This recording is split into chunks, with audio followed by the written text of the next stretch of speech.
ખેરગામના ગુપ્તેશ્વર મહાદેવ મંદિર નાંદઈ ખાતે આદિવાસી આદિજાતિ લોક સાંસ્કૃતિક કાર્યક્રમ યોજાયો હતો।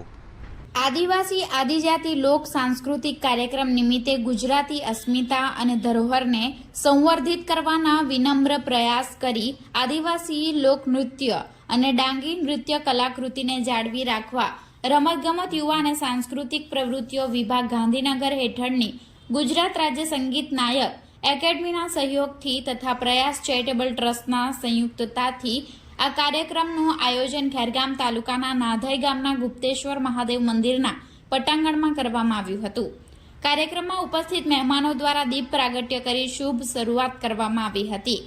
ખેરગામ તાલુકા પંચાયતના પ્રમુખ રાજેશભાઈ પટેલ, નવસારી જિલ્લા ભાજપ આદિજાતિ મોરચાના પ્રમુખ અરવિંદભાઈ ગરાસિયા, ખેરગામ તાલુકા ભાજપ પ્રમુખ લીટેશભાઈ ગાવિત, નવસારી જિલ્લા પંચાયતના આરોગ્ય ચેરમેન સુમિત્રાબેન ગરાસિયા, ખેરગામ તાલુકા ભાજપ મહિલા મોરચાના પ્રમુખ જીજ્ઞાબેન પટેલ, ખેરગામ તાલુકા આદિજાતિ મોરચાના પ્રમુખ ભગવતભાઈ, તાલુકા પંચાયતના ન્યાય સમિતિના અધ્યક્ષ પૂર્વેશભાઈ ખાંડાવાલા, નાંદઈ ગામના સરપંચ પતિ રાજેશભાઈ, ખેરગામના ડેપ્યુટી સરપંચ જિજ્ઞેશભાઈ, માજી સરપંચ કાર્તિકભાઈ, ધર્મેશભાઈ ભરૂચા, ભવતેશભાઈ કંસારા સહિતના અગ્રણીઓની અધ્યક્ષતામાં યોજાયો હતો।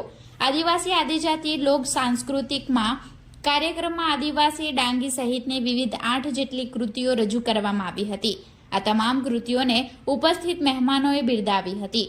આ પ્રસંગે સામાજિક ન્યાય સમિતિ ખેરગામના અધ્યક્ષ પૂર્વેશભાઈ દ્વારા આદિજાતિ સંસ્કૃતિ તથા પરંપરાઓને સાચવી રાખવું તેમજ સરકારી કાર્યક્રમમાં મદદરૂપ થઈ આદિજાતિ સંસ્કૃતિ લોકોમાં જાગૃતિ લાવી સમાજને આગળ લાવવા જણાવ્યું હતું। આ કાર્યક્રમમાં મોટી સંખ્યામાં ગામના લોકો, સરપંચો, અગ્રણીઓ ઉપસ્થિત રહી આદિવાસી આદિજાતિ લોક સાંસ્કૃતિક કાર્યક્રમ થકી આદિવાસીની પરંપરાને જીવિત કરવા બદલ ચેરિટેબલ ટ્રસ્ટના કાર્યકરોને અભિનંદન પાઠવ્યા હતા। આજ રોજ ગુપ્તેશ્વર મહાદેવના મંદિરના પટાંગણમાં ટ્રસ્ટના હોલમાં સરકારશ્રીના રમતગમત અને યુવા વિભાગ દ્વારા અને પ્રયાસ ચેરિટેબલ ટ્રસ્ટ દ્વારા આદિવાસી અસ્મિતા અને તેના સંવર્ધન માટે જે આદિવાસીના સાંસ્કૃતિક કાર્યક્રમોનું જે આયોજન કરવામાં આવ્યું ખરેખર ખૂબ સરાહનીય છે।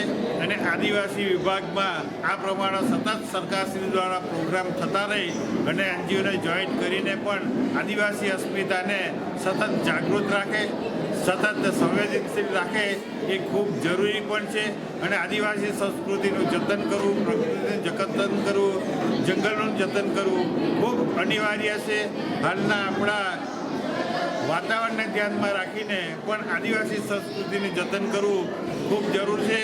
તે ધ્યાને લઈને પ્રયાસ ચેરિટેબલ ટ્રસ્ટ દ્વારા જે કાર્યક્રમ આયોજન કરવામાં આવ્યું છે ખૂબ અભિનંદનને પાત્ર છે। આજના મોબાઈલના જમાનામાં જે પરંપરા છે આદિવાસીઓની, કેવી રીતે એના યુવાનોને શું સંદેશો આપશો આદિવાસી યુવાનોને? આજના મોબાઈલના જમાનામાં ખરેખર આદિવાસી સંસ્કૃતિ ખરેખર એ વિચારે છે કે જે આદિવાસી સંસ્કૃતિ આખા જીવન દરમિયાન જે પણ જીવન કઈ રીતે જીવવું એ ખરેખર આદિવાસી સંસ્કૃતિમાં વણી લેવાયેલું છે। ખરેખર મોબાઈલના જમાના થકી નહીં પણ આદિવાસીના સંસ્કૃતિ થકી આપણું જીવન ઉજાડીએ એ ખૂબ મહત્ત્વનું છે। એવી આદિવાસી સંસ્કૃતિ આપણને શીખવે છે એ અભિનંદનને પાત્ર છે। પ્રયાસ ચેરિટેબલ ટ્રસ્ટ આયોજિત આજે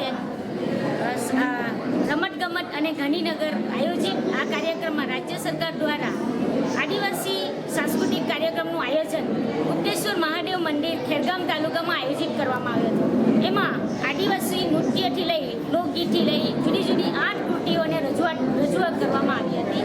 અને એમાં સૌ આદિવાસી આજુબાજુના લોકો આપણી સાથે જોડાયા હતા, આગેવાનો પણ જોડાયા હતા, સરપંચશ્રીઓ તેમજ જે અગ્રણીઓ છે એમને પણ અને ટ્રસ્ટી મંડળો પણ આપણી સાથે જોડાયા હતા।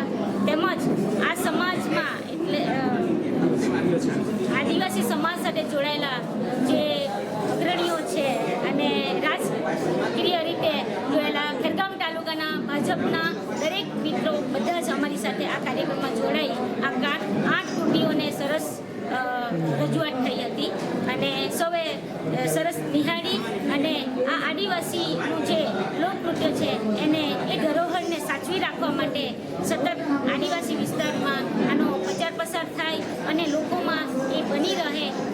માટેનો જ આ ખાસ કાર્યક્રમનું